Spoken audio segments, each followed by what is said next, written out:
Hello guys and welcome sa ating mini vlog. Nagmamadali na rin pala ako niyan kasi baka malita ako sa pupuntahan ko. Habang naghihintay ako ng jeep, grabe talaga yung init. Kaya sa Egypt na lang ako sumakay. At ayun na nga, tama nga ako, pagkapunta ko, nag-i-start na yung program sa school. At talaga namang ang cute talaga ng mga costume nila. Ayan, at iba't ibang course ang mga nagpo-perform. Inyo, sobrang ganda and uniform talaga yung kanilang mga costume. Finally, tinawag na yung section namin.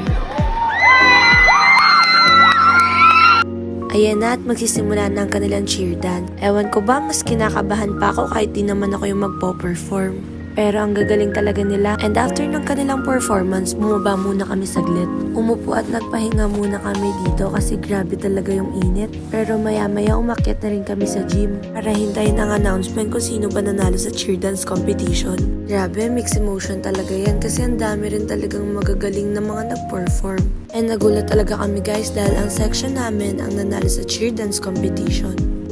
Nung una nga, nagtititigan pa kami kasi hindi kami sure kung section ba talaga namin yung tinawag. At ayan, picture dito at picture doon. Grabe, almost 1 hour ata kami nagpipicturan dito sa gym. Halos kami na lang talaga yung matira dito. And anong oras na rin pala niyan? Yan, nag-decide na kami bumaba at umuwi. At yun, tumawid na rin yung mga kaibigan ko.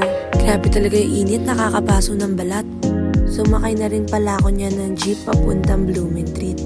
Grabe, nabot na kami ng anong oras. Tangaling tapat na rin pala ng mga oras na yan. Kasabay ko rin pala yung isa kong kaibigan. Walang katapusan ng pagkukulitan at chismisan namin dyan. Di na talaga kami nawala ng kwento sa isa't isa.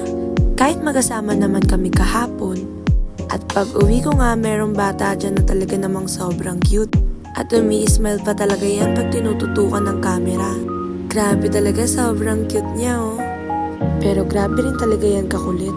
Ayan nga at umupo pa yan sa headboard ng kama.